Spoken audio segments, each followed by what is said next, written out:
Welcome back. My name is Matt Reiners, and I am the co-founder of Eversound. And we were recently acquired by Uniguest, a company committed to developing engagement technologies to help communities connect and improve the quality of life for older adults. Today, I'm joined by Jacob Raptosh, the Divisional Sales Director at Holiday by Atria's West Division. Jacob and I have first met on LinkedIn, have engaged with each other's content, and are just big fans of what each other is doing. Jacob has been a sales leader, a director of sales and marketing, a regional sales director, and now a divisional sales director. Thanks for joining me today, Jacob. It's my pleasure. I appreciate you having me. Cool. So Jacob, can you share a little bit about your background and how you got into senior living?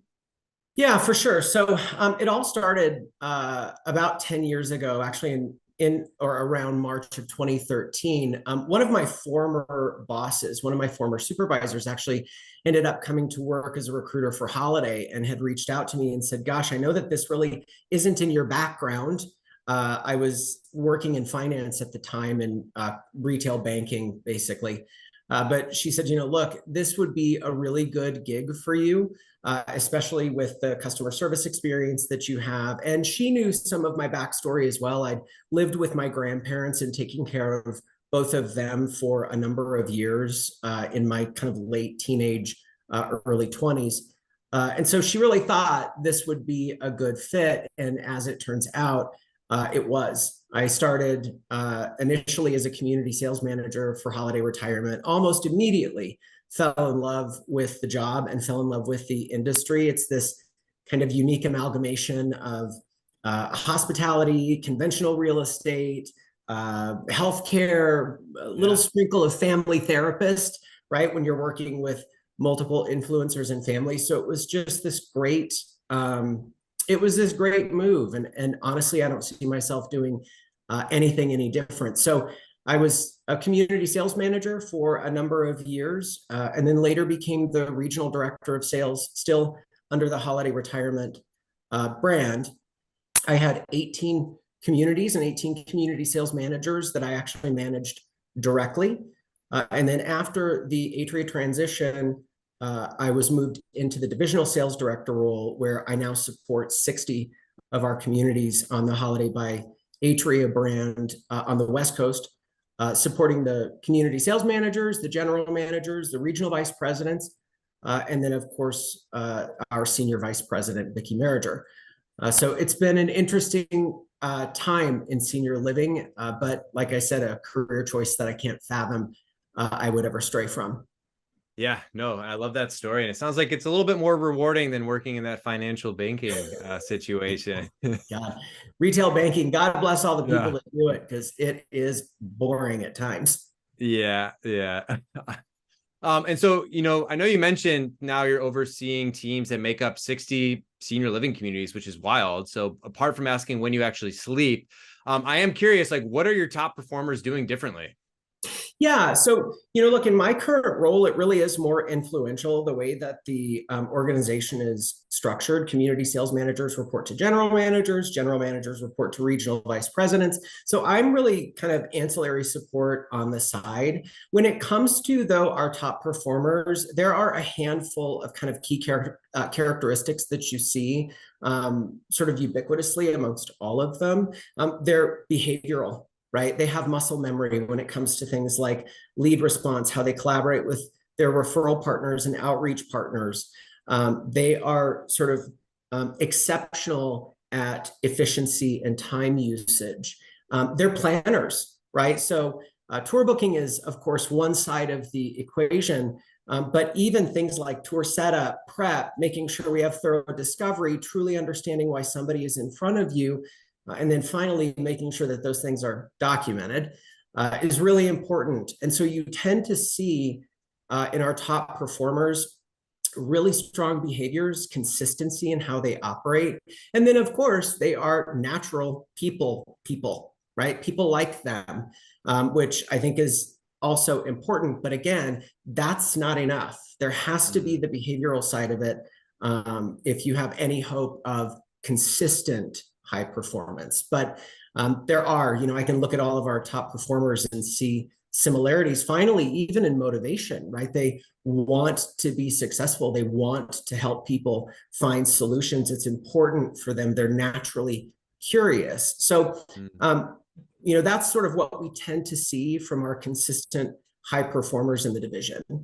Yeah, no, it makes sense. And, it's kind of funny how some of those characteristics kind of are true in other even verticals too, of like what you find for the top performers. It seems to be, coming back to a lot. And I always like to consider myself being genuinely curious and just like better understanding stuff. Cause, there's no other better way to learn than asking questions. And I know one of the things we're going to dive deeper into here, is this idea of driving urgency and creating that sense of urgency. And, what do you find are the main challenges senior living communities face when they're trying to create a sense of urgency for potential residents and their families? Yeah, so I think there are a couple of things. I think often urgency creation can be confused with the concept of being pushy. And I think those are two very different things depending on how you execute. If we stipulate that people come to us to find a solution, that's why they reach out. And if you believe in your product, you believe in the value that your community, your team, your current residents bring to someone's life, you believe that they can live better at your community, then it's imperative for you to operate that way, right? So I think sometimes, especially kind of how we were raised, be polite, don't push back, don't be pushy, don't be salesy. It's such a bad word. But the truth of the matter is, if people, community sales teams, general managers, operators, if they are legitimately interested in finding solutions for people that have come to them seeking a solution, then I think it makes it much easier to separate between legitimately creating urgency for the purpose of finding a solution and being salesy or pushy, right? Those are two totally different things, depending on how the message is delivered and the behaviors that drive that process. Yeah. Yeah. I think, sometimes sales people get a bad rap, right? I think everyone kind of thinks of that Really? used car salesperson. Yeah. And, some of the times the urgency could be seen as, right, like pressuring or manipulative. And it's just not the case at all. And, I think, how do we find that balance between driving that urgency and genuinely helping families make the right decisions for their loved ones? Yeah. Yeah. So, and it's funny, I'll sort of tell you this little anecdote.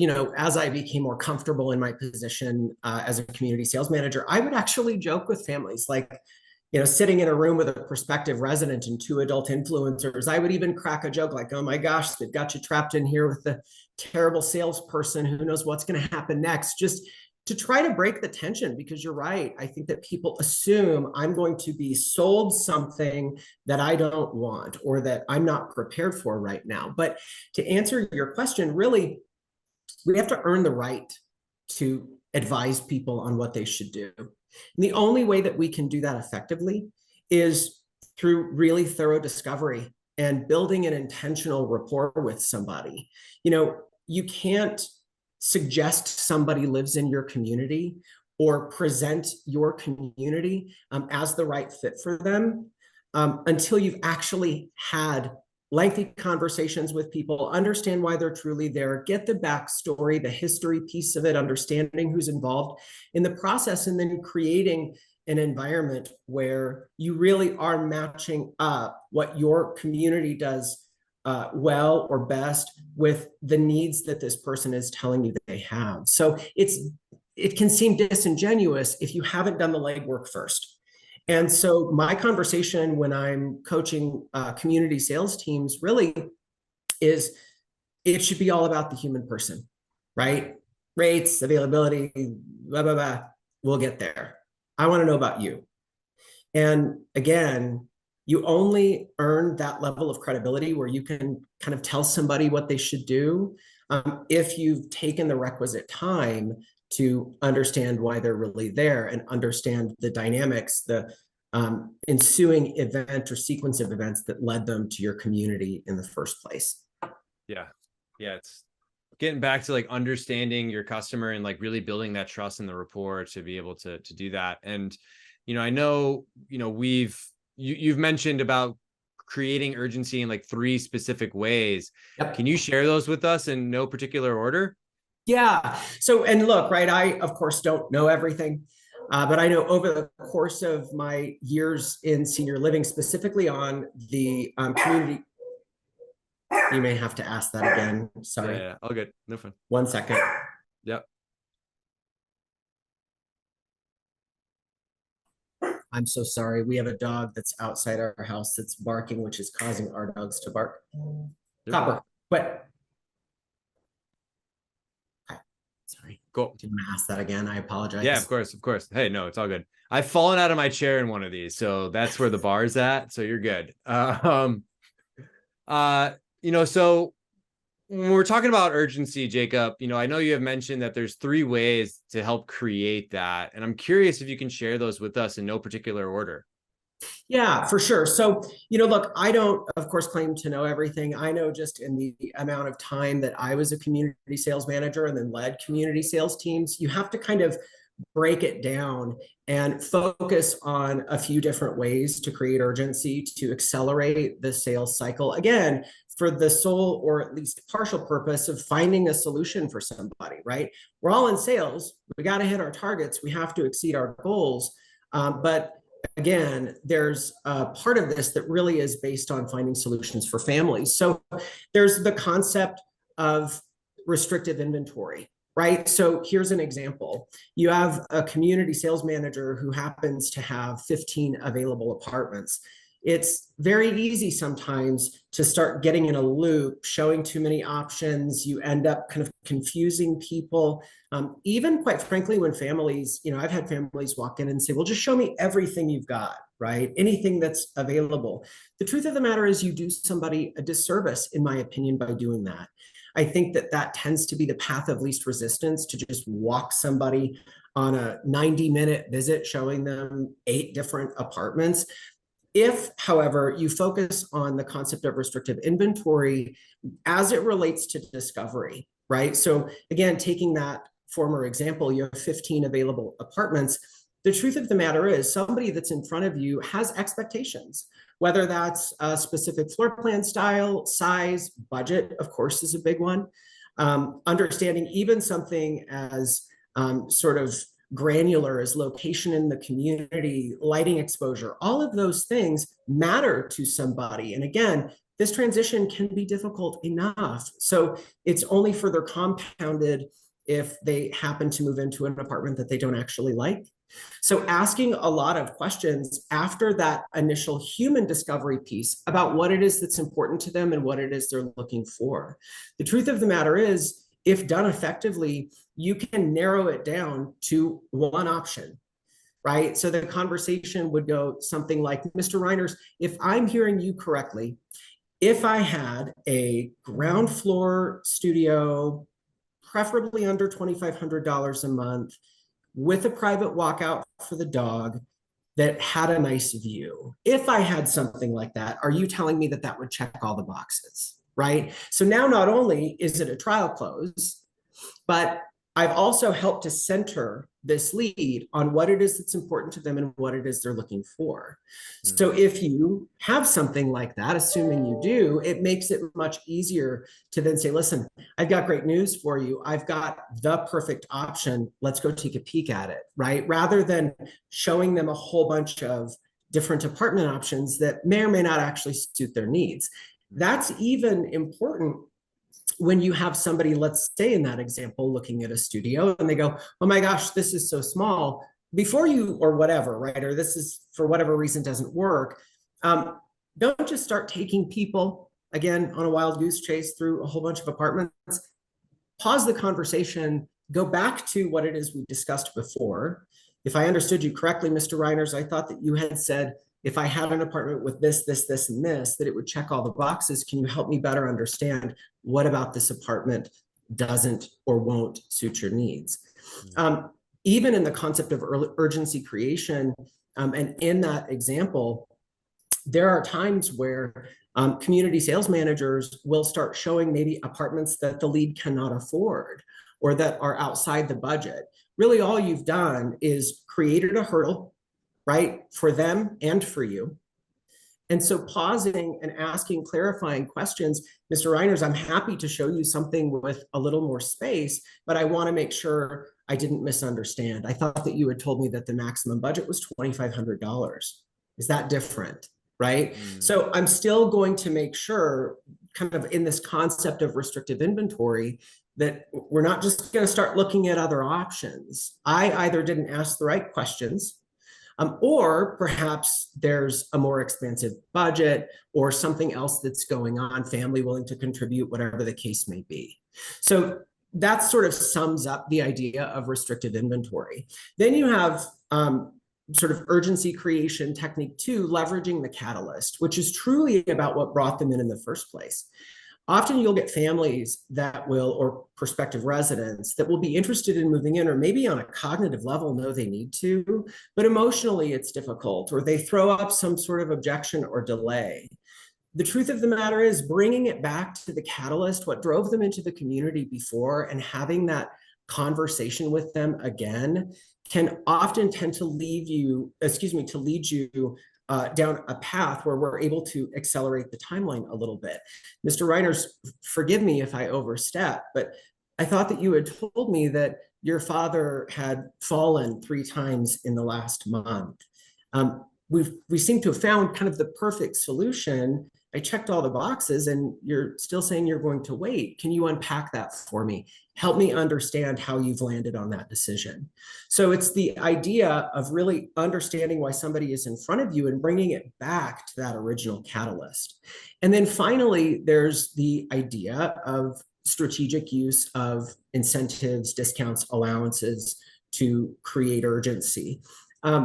Nobody that I know likes to spend money unnecessarily. People like a deal for the most part. You can still build value around a deal, right? It isn't sort of fire sailing stuff. But I do think making sure when we're talking about the idea of strategic use of discounts and or allowances, that something as simple as annualizing it, right? Which I know is going to be really a rudimentary concept for people. If you tell somebody this apartment is on sale for $2,700 a month, they don't really know what that means, right? But if I go to you and say, Mr. Reiners, if I'm understanding you correctly, if I'm able to take this apartment, which normally rents for $3,000 a month, reduce it to $2,700 a month, which would save you $3,600 in your first year alone, and waive your new resident services fee or your community fee, if I were able to save you $6,300 in your first year alone today, are you telling me that you're prepared to execute a residency agreement at my community?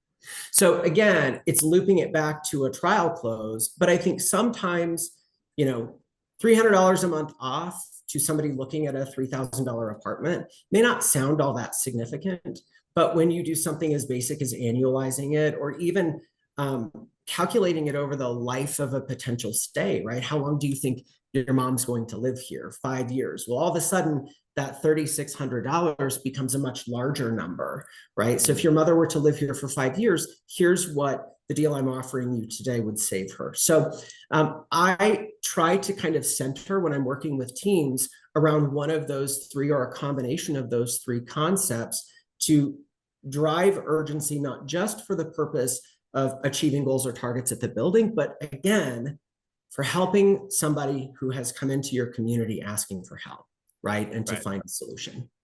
Right. And I think the important piece of those three things, right? It's not manipulative at all. It's actually helping these people, and how you hit that. Like there is a need there. And I would make the case that living in these communities is way better than someone living at home alone, or, in other situations. I saw it firsthand with my family.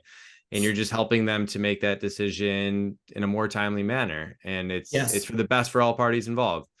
And when we talk about these three different strategies, I know you mentioned like you work with your team to kind of identify and lean into one, but when would you prioritize one strategy over the other? Yeah, that's a great question. So I'm always going to encourage my team to get thorough discovery, right? It is, anybody that has worked with me knows that is the hill I die on: granular, thorough discovery, catalyst, history, and key players. So when we talk about discovery, there's kind of three key components: catalyst, what brought that person into your building, what event or ensuing sequence of events brought that person into your community in the first place, history, how long has that thing been going on for, right? Because often people don't walk into your building on the first fall, or they don't walk into your building the first time that, mom or dad struggles to do the laundry or, struggles to cook for themselves. So that's the history piece. And then finally, the key players piece, right? Who is involved in this decision? Not just who's going to be my advocate as the community sales manager, community sales director, who in this equation am I going to partner with, but as well understanding who may not want this to happen and why. And it's almost equally important to understand the why somebody wouldn't want their loved one to be in your community. Sometimes it's a misconception. Sometimes there are other motivating factors, but always taking it back to intention and motivation is really important. So I'm always going to start there, right? That should be sort of the basis for how good salespeople operate. Speaking of the behavioral stuff we talked about earlier, right? Those high-performing CSMs, they are masterful at collecting really good discovery, down to someone's name, the name of their children, the name of their dog, right? Those things, while small, again, we're kind of using their common speak, right? We're becoming more familiar to them in a compressed period of time. So I'm always going to prioritize good discovery first. Yeah. Then it's going to be about what is most important to them, right? In the restrictive nature of inventory, I may only have 1 2-bedroom, 2-bathroom apartment home that's available. And being bold and explaining to somebody, look, my community only has 12 2-bedroom, 2-bathroom apartment homes available. The last time one opened was 7 months ago. Now that I understand the discovery side, Mr. Reiners, are you telling me that you're prepared to wait another 7 months, 8 months, year before you move? If not, then we need to have a conversation about the apartment, the available 2-bedroom, 2-bathroom apartment home that I have today, right? So it really depends on what's motivating them. And then strategic use of discounts or allowances. Everybody wants to save money. So I would say, honestly, prioritizing first the thorough discovery piece, leveraging the catalyst to really kind of ask some tough questions of people. I've often said to the teams that I support, if you believe that somebody is not making a good decision, then respectfully and from a place of genuine, legitimate caring, have that conversation, right? You're the expert in senior living. For many families, if they've never gone through this process before, they really don't know what to expect and they don't know what could potentially happen. So leveraging the catalyst first is always going to be paramount. And then really depending on the unique nature of the circumstances, figuring out is some sort of economic motivation, so a customized, tailored financial solution, is that going to be what's most important to this family? Or is it, I only have 1 ground floor, 1-bedroom, with access to the courtyard or whatever it is. So I always start with the discovery piece, with the leveraging catalyst piece first, and then we build out the strategy from there, whether that's going to be strategic use of discounts and allowances or restrictive inventory, or quite frankly, some combination of all three. It just depends on the circumstance. Yeah, it makes so much sense. I think the customer and the consumer today is so much more informed. So the key is in discovery. You got to understand, we talk about the person-centered care of approach, but there's this person-centered care of sales and really understanding the individuals and pain points. And yeah, it makes total sense, because once you're able to identify that, it's kind of clear what the next steps will be for that person. Yeah, key is in the discovery, asking good questions and listening. Well, and I do, if I may, I think the one other piece of it, right? If we're doing really thorough discovery, and let's say we're using some combination of those things to create urgency, and you still get a no. Now I know there's clearly some part of this that I'm not understanding. I clearly have not asked all the right questions, right? And saying something as simple as, Mr. Reiners, I feel like I owe you an apology over the course of the last 60 minutes, 90 minutes, however long we've been speaking. I feel like I've sort of found a solution for all of your concerns, and yet you're still saying no. Unpack that for me. Help me understand what questions I didn't ask that I should have to better understand your decision today, right? It's all designed to A, find a solution for that family. They're in front of you for a reason. And two, tighten that timeline up, because you're 100% right, Matt. Again, if we believe that people live better in our buildings, and I have seen it, I've helped hundreds of families through this transition. I am very close with residents that I moved in even 7-8 years ago. I've seen how their lives were made better in our communities. And so if you believe and operate with that level of conviction, then you've really got to behave that way, even on the sales side. Yeah. And having that belief in your product and what you're selling will, from what I've seen, because I've been in situations where I did not believe what I was selling, and, you don't go that extra step and take that, ask that one more question about it. And then my last question here for you, Jacob, and arguably my favorite, but if you were to give other senior living providers 3 guiding principles as we move through the next 12 months, what would you say? Yeah. Oh, man. I think sometimes something as simple as execution of the basics is lost, right? I think we try to come up with really creative ways to move the needle, and all of that's fine. Being inventive is a good thing in most cases, but staying really focused on execution of the basics, really rapid new inquiry response, right? Thorough discovery on the front end, making sure that our tour setups are appropriate, making sure that we have a plan. Even something as basic as referral partner collaboration. Look, referral partners that we work with, which most, if not all, senior living communities work with, they are partners. They're business partners of ours, right? And I think sometimes we fail to really acknowledge what should that relationship look like, and what does the idea of mutual accountability and equivalent ownership look like. I've worked with some community sales managers who maybe never communicate with their referral partners. And I can tell you, you see it in the performance, right? You see it in the type of relationships that they build. So really understanding going forward the next 12 months, things that I know I'm going to be focusing on, it's execution of the basics on the front end. It's making sure that we are continuing to work with and expand our referral partners and our outreach partnerships. That's a high priority. And then finally, it's the concept of accountability, right? In the end, good, bad, or indifferent, sales is a uniquely objective discipline. Did I hit the number or not? And in the end, building out an accountability strategy stemming from these kind of ideas of execution at the basics, expanding our outreach and referral partnership relationships. If you're doing those things well and with intention, then the accountability piece should be easy, right? Again, it's behavioral. I've always broken it down to kind of one of two things.